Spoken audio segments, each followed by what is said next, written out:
Welcome back to the Small Urban Greens Homestead.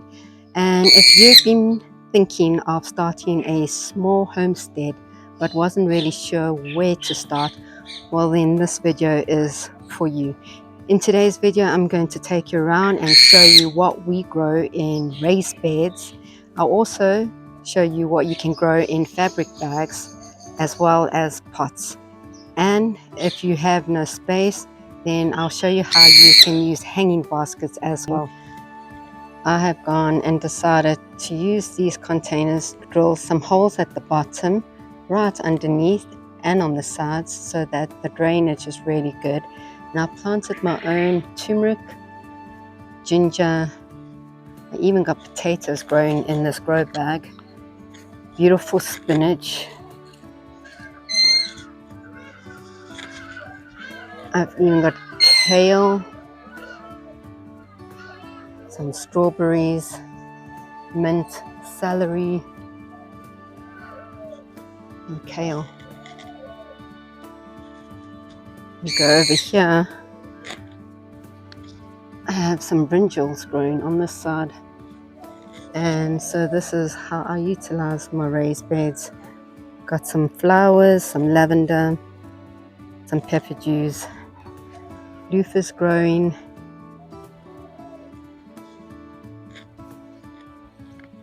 some more potatoes.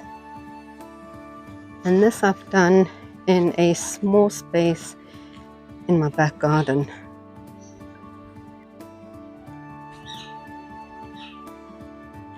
Even if you just start small with the easiest crops to grow, like your staple food, it will be like your spinach, your kale, your tomatoes, basil, even potatoes are quite easy to grow.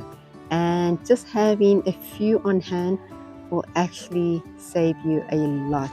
So I've got this grow bag here and I've just stuck some spinach in here along with some potatoes that I think had just popped up, so I'm quite curious to see what potatoes are here. But it was purely meant for spinach, so it's pretty much a bonus. And this is all in a nice grow bag like this. If you get a few of these grow bags and line them against your garden wall, your balcony, or even your patio, you can have a few of them. Some with spinach, some with tomato, some with herbs like basil and thyme and oregano. And you can even try and grow things like ginger and turmeric in grow bags like this. You can see that I've utilized a lot of these grow bags, containers and pots, and even these potato bags that was gifted to me. You can see how wonderful they are actually doing. And then to utilize my space even more, I've got these rectangular pots with strawberries, celery, mint. And my raised beds are going to be getting a nice fresh update. I'm going to be putting my winter crops in here, so that means you are able to grow things like your blue kale, normal kale, spinach, pak choi, beets, carrots, radishes, lettuce. So these are what we're going to be doing in these 3 beds. We're going to have your kohlrabis and your spinach, your lettuce, your radish, your carrots. So to maximize your space in raised beds, you are able to do things like companion planting and just plant a whole bunch of spinach. And then your companion planting things will be like carrots and radish. These are the 2 main ones that I would grow with spinach. And I would also even consider putting some beetroots in there, because they are vegetables that grow in the ground. So you got your radish and your carrots and your beetroots growing downwards, and on the surface on the top you got your lettuce and your spinach and your pak choys. So that is really, really great to grow together, and that would just save on so much space in your raised beds. So depending on what climate you're in also determines what crops to grow. We are in autumn now, we're going into winter, and I need to get my beds ready for my winter crops. And all my other crops will start coming to an end. So this is my loofah, and if you've got a small garden, you can just put that in normal pots and let it trellis on something. But because I have a small garden, I'm able to actually put a little arch like that and grow some loofahs. But you can also stick some peppers in it, chilies. And I've taken most of my crops out already. We had zucchinis in this bed, and we had watermelons in that bed. And if you plant your watermelons on the edge, they can just drip over the raised beds and start growing on the ground. You get these beautiful watermelons. You can also grow things like brinjals in your raised beds and put a whole bunch of lavender in with them. Not only do they look beautiful, but they smell amazing.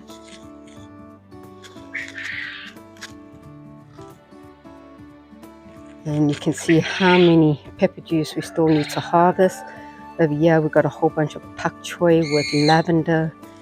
This is my herb garden with my thyme and my oregano, basil, Vietnamese coriander, rosemary, some more there, and a whole bunch of chilies in this raised bed.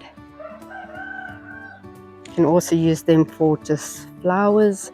So we've got some beautiful nasturtiums and some more lavender. This is just a different variety. And then I have a rose vine growing on this trellis over here.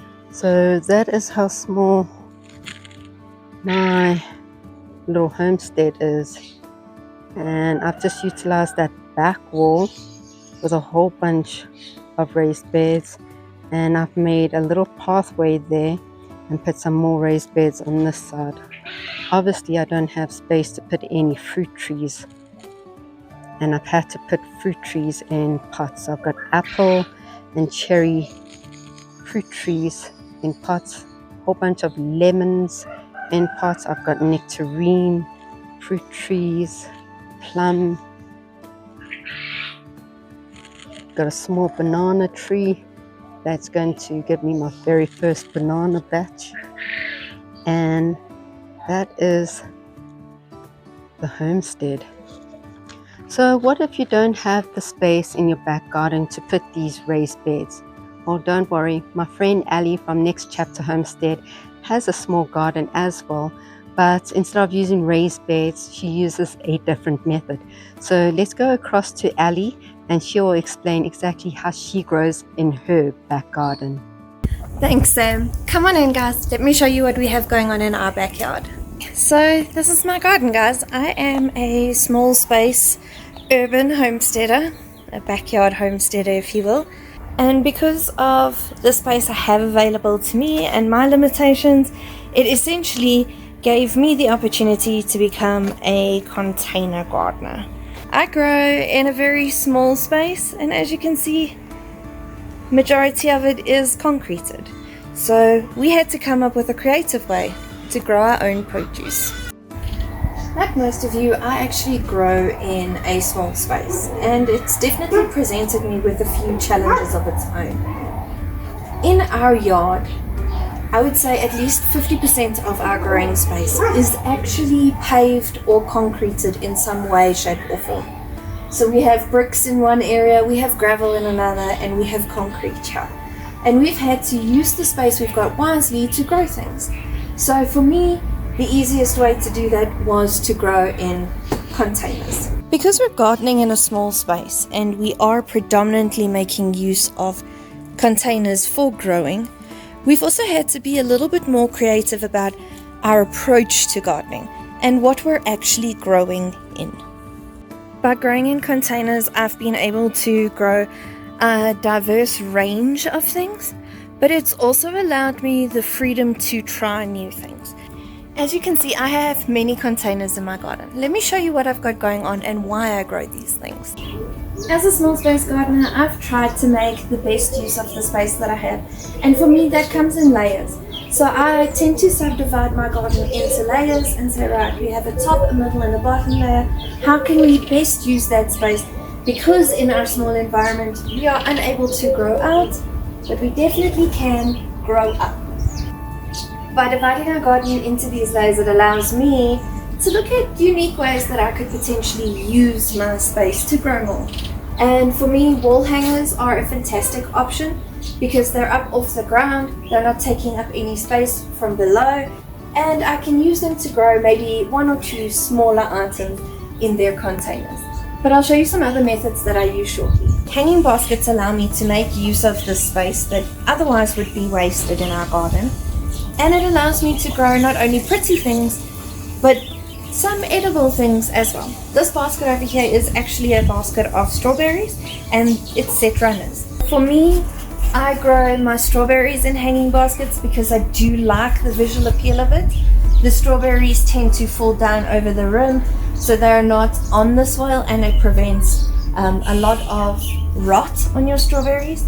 And also because they're hanging off of the basket, they are exposed to sun, so they ripen beautifully, and because they're off the ground, they're not exposed to the same predators, which means apart from the birds, we do actually get to enjoy a few of our strawberries. By growing my strawberries in the hanging basket, it allows me the ability to use space that otherwise wouldn't have been used. Strawberries are not the only thing we grow in our containers. We also grow herbs and a few really pretty flowers. As you can see here, I am using a wall again that we have put these basket mounts on, and we've used the hanging baskets to grow something pretty, not only for the pollinators but for us too, and these flowers are edible.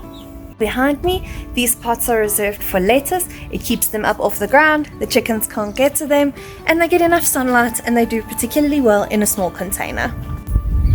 We then move on to our middle layer of the garden, and that would essentially be what can we monopolize to grow our crops as tall as we possibly can. And for me, that comes in a lot of different forms. We have arches that we have built, and we have plastic mesh that we've strung to encourage plants to grow up.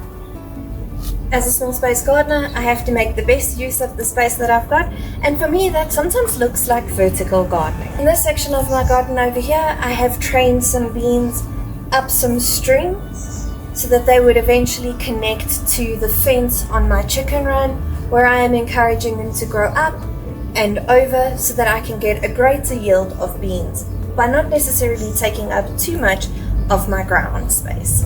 This variety is a vita bean, and it is a runner bean. They are phenomenal for growing in pots, in ground, and they are great creepers. So if you can grow vertically, either by stringing them or along a trellis, or even maybe growing them along the arch, they are a great producer. They tend to grow clusters of beans, and you can come along and pick them, and the more you pick, the more they grow. Sometimes we use our own hybridized growing methods, and we take a little bit of everything and we put it together in order to get the results that we need in our garden. And this cucumber is the perfect example of that. The cucumber is actually planted in this container down here, which also has oregano and some spring onions growing in it. While our cucumber was still a small plant, we put in a bamboo stake. We trained the cucumber up the bamboo stake until it reached the arch, and once it made it to the arch, we trained it to grow up and over. And it's been fairly successful. We've had a couple of harvests of cucumber this year, and we're already on our harvest of beans, which we also have growing up this arch. The bottom layer is then made up of your growing medium, the place where you plan to grow, whether that be your raised bed, your containers, or your in-ground bed. For us, it's containers. So our containers actually come in a variety of different shapes and sizes, as well as colors, but that is my personal aesthetic. Remember, you can always go for something more tailored to your unique taste. So while I'm limited to growing in containers in certain areas within the garden, I'm not limited to what containers I can actually use. So over here, I have my first official raised garden bed.